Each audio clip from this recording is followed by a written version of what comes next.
गुरु भगवान आप स्वस्थ हैं, इसके लिए क्या किया जाए? नहीं, बहुत कृपा है, आप सबका आशीर्वाद हमारे ऊपर है, आप सबकी कृपा है, इसीलिए हम स्वस्थ हैं। आप चिंता न करो, आप चिंता न करो, हम स्वस्थ हैं। मोनालिसा जी उड़ीसा से। राधे राधे राधे महाराज जी।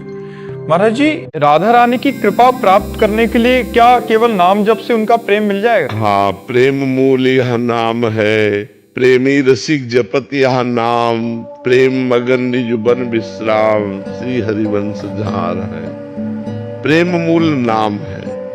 जब हम निरंतर नाम जप करने लगते, निरंतर, अभी घंटा 2 घंटा नहीं, चलते फिरते, उठते बैठते, खाते पीते, सोते जागते, हर समय निरंतर नाम जप, तब प्रेम का स्फुरण होता है। नाम जब वासनाओं के चिंतन का त्याग करवा देता है, तब वो भगवान की उपासना प्रारंभ कराता। पहले वासनाओं का नाश होता है, फिर उपासना जागृत होती है। उपासना से एक नवीन वासना, भगवान के मिलन की इच्छा, और उसी से विरह, उसी से प्रेम का प्रादुर्भाव, तो सब हो जाएगा।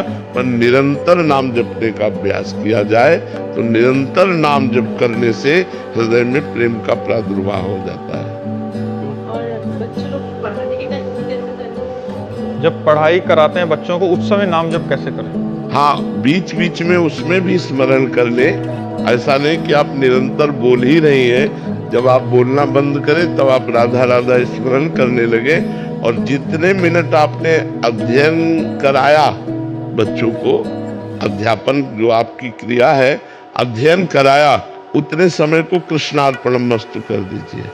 जैसे 2 घंटे आपने अध्ययन कराया, तो हे कृष्ण करुणामय, ये 2 घंटे विद्या अध्ययन कराने में जो समय गया वो मैं आपको समर्पित करती हूँ, कृष्णार्पणमस्तु।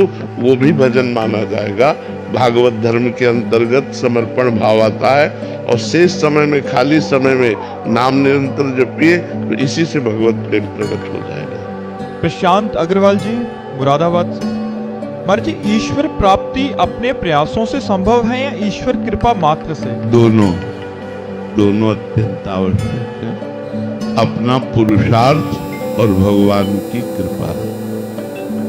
केवल कृपा का आश्रय लेकर प्रमादी बन जाना, आलसी बन जाना, ये उचित नहीं है। प्रयत्न हमारा तभी कृपा सफलता प्रदान करती है। यशोदा मैया ने जब देखा, एक उदाहरण से आपको बता रहे हैं, यशोदा मैया ने देखा कि लाला बड़ा उधम मचा रहा है, माठ फोड़ दिए, दही बिखेर दिया, इसको बांधना चाहिए।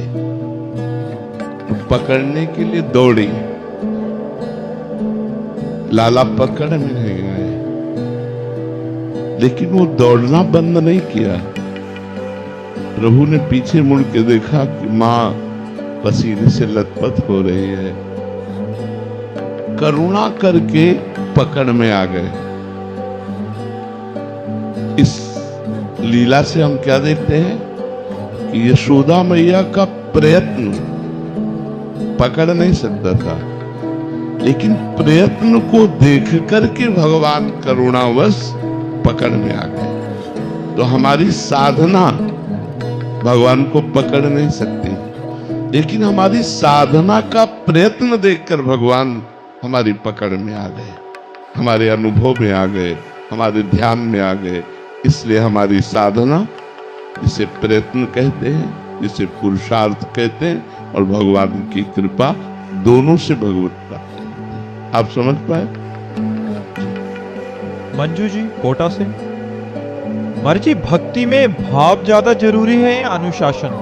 अनुशासन और भाव जी, दोनों में क्या ज्यादा जरूरी है? दोनों जरूरी है। जैसे आपका प्रश्न था कृपा और प्रयत्न, जैसे भाव अनुशासन।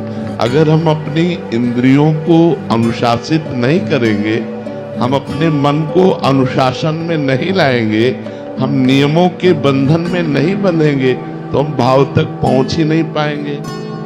भाव को पाने के लिए पहले हमें नियम चाहिए। हम नियम से नाम जप करें, नियम से शास्त्रों का स्वाध्याय करें, नियम से ठाकुर सेवा करें। हमारे कुछ नियम होने चाहिए और उन्हीं नियमों के बल से हम अपनी इंद्रिय और मन को अनुशासित करते हैं।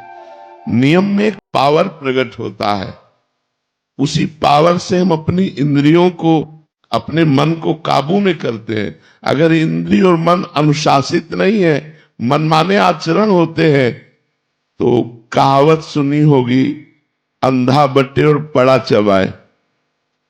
गांव की कहावत है, अंधा बटे और पड़ा चबाए। एक अंधा मूंज बट रहा था, रस्सी मूंज की, वो हरी होती है, सूखने पर भूरी हो जाती है। पीछे भैंस का पड़ा था, वो चबाता गया। कई घंटे उसने बढ़ा, जब हाथ खींचा तो रस्सी कोई थी नहीं, केवल हाथ में थी, क्योंकि वो पड़ा चबा गया था। ऐसे ही यदि हम मनमानी आचरण करें तो काम क्रोधादि रूपी पड़ा हमारी साधना रूपी उस बरे हुए रस्सी को चबा जाएंगे, जिस रस्सी से हम सबकी ममता बांधकर भगवान के चरणों में अर्पित करना चाहते हैं। सबकी ममता ताग बटोरी, मम पद मन बांध बरी डोरी। तो हमको सावधानी रखनी है, मनमानी आचरण नहीं करने। तस्मात् शास्त्रम प्रमाणम थे कार्याकार्यो व्यवस्थित। कार्य क्या है और अकार्य क्या है, धर्म क्या है और अधर्म क्या है, इसका शास्त्रों से, संतों से ज्ञान प्राप्त करके मन को अनुशासन में लेकर नियमावली के द्वारा जब हम भक्ति करते हैं तो उसमें भाव प्रकट हो जाता है और भाव से ही भगवान की प्राप्ति होती है। महक अग्रवाल जी, राधे राधे महाराज जी। महाराज जी, आज्ञाकारिता महत्वपूर्ण है या विवेक बुद्धि का उपयोग? आज्ञा आज्ञा आज्ञा का बिना ही विचारी करी शुभ जानी। मात पिता प्रभु गुरु कह बानी, और बिना ही विचारी, वहां विवेक की जरूरत नहीं है। आज्ञा हुई तो अब जो ही कहा करे हम सोई, आयस लिए चले निज दासी, मन क्रम वचन त्रिशुद्ध सकल मत, हम श्री हित हरिवंश उपासी। अब जो आज्ञा होगी उसी के अनुसार दासी आचरण करेगी, बिल्कुल अपनी बुद्धि नहीं लगाएगी। और अगर बुद्धि लगाई तो महाराज जी गुरु आज्ञा में पतन हो जाएगा, क्योंकि हम जहां आज्ञा में क्यों में हो, ऐसा क्यों, ऐसा कैसे, वैसा कैसे, तो हमारा पतन हो जाएगा, हम उत्थान को प्राप्त नहीं होंगे। गुरुजनों की आज्ञा में बुद्धि नहीं लगाई जाती, केवल आज्ञा का पालन किया जाता है। जैसी आज्ञा हुई वैसा ही आचरण किया। बुद्धि लगाने से परास्त हो जाएगा, क्योंकि बुद्धि प्राकृतिक है और आज्ञा चिदानंद गुरुदेव से हो रही है। तो चिदानंद गुरुदेव के सिर्फ शब्द पर चलना है, शब्द ही हमारे को ब्रह्म तक पहुंचा देगा। शब्द रूपी पालकी पे बैठ करके उपासक आराध्य देव को प्राप्त होता है। तो मंत्र मूलम गुरु वाक्यम, मोक्ष मूलम गुरु कृपा। अगर गुरु के वाक्य पर चल दिए तो मोक्ष तुम्हें प्राप्त हो जाएगा। वहां विवेक की जरूरत नहीं, वहां आज्ञा पालन की जरूरत है। हाँ, अब एक और रास्ता निकलता है जिसमें विवेक की जरूरत है। सच्चे गुरुदेव कभी अधर्म का आदेश नहीं करते, क्योंकि प्रश्नकर्ता स्त्री शरीर है, इसलिए दूसरी बात अपनी तरफ से कह रहा हूं। कभी सच्चे गुरुदेव अधर्म के आचरण का आदेश नहीं करते। यदि कोई गुरुदेव पद पर बैठा हुआ जो अपनी वासनाओं पर विजय नहीं प्राप्त कर पाया है, अपनी इंद्रियों को नहीं जीत पाया है, तो आपसे अधार्मिक आचरण करने की आज्ञा करे तो विवेक की जरूरत है कि क्या ये भक्ति है या व्यभिचार, क्या ये भक्ति है या पाखंड, क्या ये भक्ति है या नाटक। तुरंत फिर वहां से हट जाना चाहिए और उनकी आज्ञा का पालन नहीं करना चाहिए। वहां विवेक लगाने की जरूरत है। लेकिन सच्चे सदगुरुदेव जो निर्वासनिक ब्रह्म में स्थित हो चुके हैं, वो कभी ऐसे आदेश दे ही नहीं सकते। लेकिन जो कभी कोई ऐसा आदेश करे कि आप हमारी शिष्या या शिष्य हो, चलो गलत आचरण करो, तो फिर उनकी आज्ञा का पालन नहीं करना चाहिए और विवेक के द्वारा अपने आप को सत्मार्ग पर यदि ये प्रवचन आपके हृदय को स्पर्श करे और प्रभु स्मरण की एक छोटी सी प्रेरणा दे, तो कृपया चैनल को सब्सक्राइब करें, वीडियो को लाइक करें और अपने भाव कमेंट में अवश्य लिखें। आपका सहयोग इस भक्ति संदेश को अनेक हृदयों तक पहुंचाने में सहायक होगा।